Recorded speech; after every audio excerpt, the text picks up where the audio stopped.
Hi hello welcome back to our channel. ഒരു പുരുഷൻ ഒരു സ്ത്രീയെ കാണുന്ന സമയത്ത് അവളുടെ സൗന്ദര്യം മാത്രമാണ് നോക്കുന്നതെന്നാണ് പല ആളുകളും ഇപ്പോഴും വിചാരിച്ചു വെച്ചിരിക്കുന്നത്. അങ്ങനെയുള്ള പുരുഷന്മാരുണ്ട്, പക്ഷെ എല്ലാവരെയും നമുക്ക് ആ ഒരു കാറ്റഗറിയിൽ ഉൾപ്പെടുത്താനായിട്ട് സാധിക്കില്ല. ഒരു പാർട്ട്ണർ എന്നുള്ള രീതിയിൽ ഒരു സ്ത്രീയെ കാണുന്ന പുരുഷൻ, അല്ലെങ്കിൽ ഇപ്പം നമ്മളൊരു കല്യാണം കഴിക്കാൻ വേണ്ടിയിട്ട് അല്ലെങ്കിൽ ഒരു റിലേഷൻഷിപ്പിന് വേണ്ടിയിട്ട് നമ്മൾ ഒരു സ്ത്രീയെ ഡേറ്റ് ചെയ്യുന്ന സമയത്ത് ഒരിക്കലും പുരുഷന്മാർ സൗന്ദര്യം മാത്രം നോക്കിയിട്ടല്ല അവരെ ചൂസ് ചെയ്യുന്നത്. നമ്മൾ ഈ ഫസ്റ്റ് ഇംപ്രഷൻ എന്നൊക്കെ പറയില്ലേ, അത് ഈ സൗന്ദര്യത്തിൽ നിന്ന് മാത്രമാണ് വരുന്നതെന്നാണോ നിങ്ങൾ ഇപ്പോഴും വിചാരിക്കുന്നത്? പക്ഷെ അങ്ങനെയല്ല. അതിൽ കുറച്ച് കാര്യങ്ങളൊക്കെ പുരുഷന്മാർ ശ്രദ്ധിക്കാറുണ്ട്. ചില സ്വഭാവ രീതികളൊക്കെ അവരതിനെ കൺസിഡർ ചെയ്യാറുണ്ട്. സോ അതെന്തൊക്കെയാണെന്നുള്ളതാണ് ഇന്നത്തെ വീഡിയോയിൽ നമ്മൾ ഡിസ്കസ് ചെയ്യാനായിട്ട് പോകുന്നത്. ഇതിൽ ഒന്നാമത്തെ കാര്യമാണ് കോൺഫിഡൻസ് എന്ന് പറയുന്നത്. ഈ കലിപ്പന്റെ കാന്താരിമാരെ കുറിച്ചല്ല കേട്ടോ ഞാൻ പറഞ്ഞു വരുന്നത്. അങ്ങനെ പൊട്ടത്തികളായിട്ടുള്ള അല്ലെങ്കിൽ ബുദ്ധി കുറവുള്ള ആളുകളെയൊക്കെ ചൂസ് ചെയ്യുന്ന പുരുഷന്മാരുണ്ട്. പക്ഷേ ഒരു പ്രോഗ്രസീവ് ആയിട്ടുള്ള അല്ലെങ്കിൽ സ്മാർട്ട് ആയിട്ടുള്ള ഒരു പുരുഷൻ തൻ്റെ പാർട്ട്ണറെ ചൂസ് ചെയ്യുന്ന സമയത്ത് നമ്മളുടെ ആ ഒരു പാർട്ട്ണർക്ക് അല്ലെങ്കിൽ ആ ഒരു സ്ത്രീക്ക് കോൺഫിഡൻസ് ഉണ്ടോ എന്നുള്ളത് നോക്കാറുണ്ട്. ഇപ്പോൾ നമ്മൾ ഒരാളെ ഫസ്റ്റ് മീറ്റ് ചെയ്യുന്ന സമയത്ത് ഇവൾക്ക് കോൺഫിഡൻസ് ഉണ്ടോ, ആ രീതിയിലല്ല ആ ഒരു സംഭവം നമ്മൾ ഒബ്സർവ് ചെയ്യുന്നത്. അത് നമ്മൾ എന്താ പറയുക, ഇൻഡയറക്റ്റ് ആയിട്ട് നമ്മൾ നോക്കി പോകുന്ന ഒരു കാര്യമാണ്.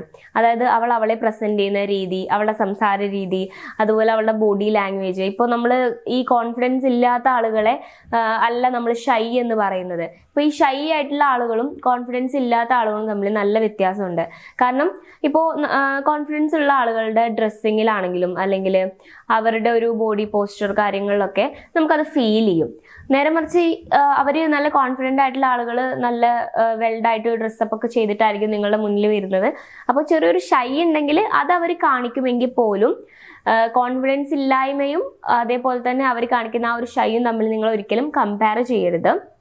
അപ്പോൾ ഞാൻ പറഞ്ഞു വന്നത് എന്താണെന്ന് വെച്ച് കഴിഞ്ഞാൽ, കോൺഫിഡൻ്റ് ആയിട്ടുള്ള ഒരു വുമൺ അല്ലെങ്കിൽ കോൺഫിഡൻ്റ് ആയിട്ടുള്ള ഒരു സ്ത്രീ ആ ഒരു കോൺഫിഡൻസ് അവളുടെ സംസാരത്തിലും അവളുടെ നടത്തത്തിലും അവളുടെ ഇരുത്തത്തിലും അവളുടെ എല്ലാ കാര്യങ്ങളിലും കാണിക്കുക തന്നെ ചെയ്യും. സോ അത്തരത്തിലുള്ള സ്ത്രീകളെ പുരുഷന്മാർ വളരെയധികം ഇഷ്ടപ്പെടും. ഇനി രണ്ടാമതായിട്ട് നോക്കുന്ന ഒരു കാര്യമാണ് ബിഹേവിയർ എന്ന് പറയുന്നത്.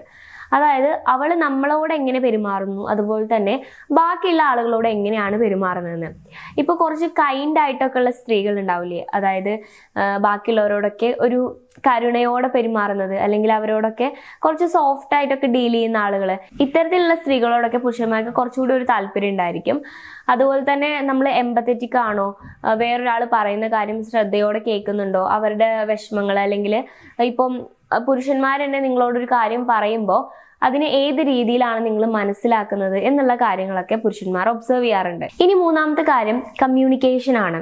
അതായത് സ്ത്രീകൾ പറയുന്ന കാര്യം, കമ്മ്യൂണിക്കേറ്റ് ചെയ്യുന്ന കാര്യം ക്ലിയർ ആയിട്ടാണോ കമ്മ്യൂണിക്കേറ്റ് ചെയ്യുന്നത്, അല്ലെങ്കിൽ അവരെ കേൾക്കാൻ ഇവർ റെഡി ആവുന്നുണ്ടോ, അവരെ പ്രോപ്പറായിട്ട് ലിസൺ ചെയ്യുന്നുണ്ടോ.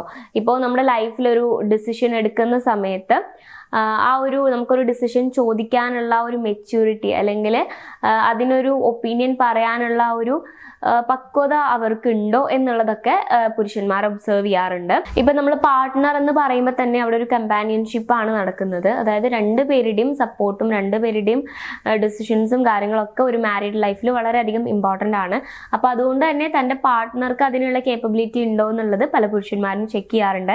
ഇതൊന്നും കോൺഷ്യസ് ആയിട്ട് ചെയ്യുന്നതല്ല, പക്ഷെ അവർ ഇൻഡയറക്റ്റ് ആയിട്ട് ഈ കാര്യങ്ങളൊക്കെ ഒബ്സർവ് ചെയ്തിട്ടാണ് അവർക്കൊരു ഇംപ്രഷൻ അല്ലെങ്കിൽ എനിക്ക് അവളെ ഇഷ്ടമായി എന്നുള്ള ഒരു പോയിന്റിലേക്ക് അവർ എത്തുന്നത്. ഇനി നാലാമത്തെ കാര്യം, ഇത് വളരെയധികം ഇമ്പോർട്ടൻ്റ് ആയിട്ടുള്ള ഒരു കാര്യമാണ് സെൽഫ് കെയർ അല്ലെങ്കിൽ നമ്മളുടെ ഒരു സെൽഫ് ലവ് എന്ന് പറയുന്നത്. ഒരു സ്ത്രീയെ കാണുന്ന സമയത്ത് സ്വന്തമായിട്ട് കെയർ ചെയ്യുന്ന, അതായത് സെൽഫ് ലവ് ഉള്ള ഒരു സ്ത്രീയെ നമുക്ക് വേറിട്ട് തന്നെ തിരിച്ചറിയാനായിട്ട് സാധിക്കും. കാരണം അവളെ കെയർ ചെയ്തിട്ടുള്ള രീതി നമുക്ക് നോക്കിയാൽ മതി. ഇപ്പം അവൾ ഡ്രസ്സ് ചെയ്തിട്ടുള്ളത് പ്രോപ്പറായിട്ടാണോ, അതേപോലെ ഒരു ഹൈജീൻ മെയിൻറ്റെയിൻ ചെയ്യുന്നുണ്ടോ.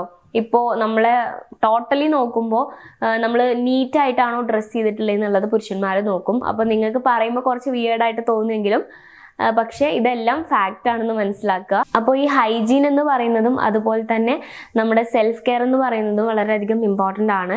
കാരണം നമ്മളെ കെയർ ചെയ്യുന്നുണ്ടെങ്കിൽ മാത്രമേ നമ്മൾ പ്രസൻറ്റബിൾ ആയിട്ട് ഇരിക്കുള്ളൂ.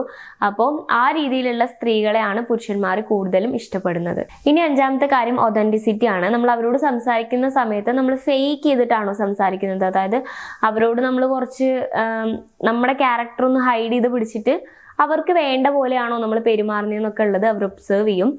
അത് നമുക്ക് ഒരുപാട് കാലമൊന്നും നമ്മളുടെ യഥാർത്ഥ മുഖത്തെ മറച്ചു വെക്കാൻ കഴിയില്ല എന്നൊക്കെ പറയില്ലേ. കാരണം അത് നമുക്ക് കുറച്ച് നേരത്തേക്ക് മാത്രമേ പറ്റുള്ളൂ. അപ്പോൾ നമ്മൾ അങ്ങനെ ഫേക്ക് ചെയ്യുന്നുണ്ടെങ്കിൽ അത് ഒരാൾക്ക്, അതായത് കൃത്യമായിട്ട് ഒബ്സർവ് ചെയ്യാൻ കഴിയുന്ന ഒരാൾക്ക് അത് പെട്ടെന്ന് തന്നെ മനസ്സിലാക്കാനായിട്ട് സാധിക്കും.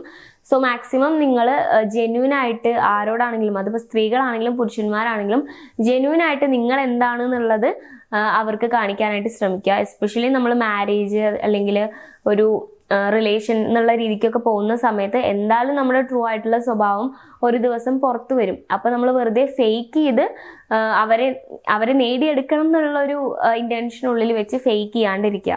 ഇനി എനിക്ക് നിങ്ങളോട് പറയാനുള്ളത്, എല്ലാ പുരുഷന്മാരും ഒരേപോലെയല്ല സ്ത്രീകളെ ചൂസ് ചെയ്യുന്നത്. ഓരോ പുരുഷന്മാർക്കും ഓരോ രീതിയിലാണ് നീഡ്സ് ഉണ്ടായിരിക്കുക. ചില പുരുഷന്മാർക്ക് കോൺഫിഡൻ്റ് ആയിട്ടുള്ള, ഇപ്പോൾ നമ്മുടെ ലൈഫിൽ നമ്മളോടൊപ്പത്തിനോടൊപ്പം നിന്ന് വർക്ക് ചെയ്യാൻ കഴിയുന്ന ഒരു സ്ത്രീയെ ആയിരിക്കും ആവശ്യം ഉണ്ടാവുക. ചില പുരുഷന്മാർക്ക് നമ്മളെ അത്രയും സപ്പോർട്ട് ചെയ്യാത്ത കുറച്ച് കുട്ടികളെയും അങ്ങനത്തെ ഒക്കെ രീതിയിലുള്ള പാർട്ട്നേഴ്സിനെ ആയിരിക്കും അവർ പ്രിഫർ ചെയ്യുന്നുണ്ടാവുക. ഇത് ഓരോരോ വ്യക്തികൾക്ക് അനുസരിച്ച് മാറിക്കൊണ്ടേയിരിക്കും. ഓരോരോ പെർസ്പെക്റ്റീവ്സ് ആണ് പല ആളുകൾക്കും ഉണ്ടായിരിക്കുന്നത്. പിന്നെ ഞാൻ ഈ പറഞ്ഞത് കുറച്ചുകൂടി പ്രോഗ്രസീവ് ആയിട്ട് തിങ്ക് ചെയ്യുന്ന, ഞാൻ ഈ പറഞ്ഞ പോലെ ഈ മാരേജ് അല്ലെങ്കിൽ ഒരു റിലേഷൻഷിപ്പ് എന്ന് പറയുന്നത് ഒരു കമ്പാനിയൻഷിപ്പ് ആണ് എന്ന് മനസ്സിലാക്കി പെരുമാറുന്ന പുരുഷന്മാരെ കുറിച്ചിട്ടാണ്. ഇതിനെതിരെ അഭിപ്രായമുള്ളവരുണ്ടാവാം. അപ്പൊ നിങ്ങളുടെ ഒപ്പീനിയൻ എന്ത് തന്നെയാണെങ്കിലും ജസ്റ്റ് കമന്റ് ബോക്സിൽ ഒന്ന് കമന്റ് ചെയ്യുക. വീഡിയോ ഇഷ്ടമാണെങ്കിൽ ലൈക്ക് ചെയ്യുക. ഈ വീഡിയോ നിങ്ങൾക്ക് യൂസ്ഫുൾ ആയി എന്ന് ഞാൻ വിശ്വസിക്കുന്നു. ചാനൽ സബ്സ്ക്രൈബ് ചെയ്യുക. കൗൺസിലിംഗ് റിലേറ്റഡ് ആയിട്ടുള്ള എന്തെങ്കിലും സർവീസുകൾ ആവശ്യമാണെങ്കിൽ സ്ക്രീനിൽ കാണുന്ന നമ്പറിൽ കോൺടാക്ട് ചെയ്യാവുന്നതാണ്. So it's me Rashna signing of.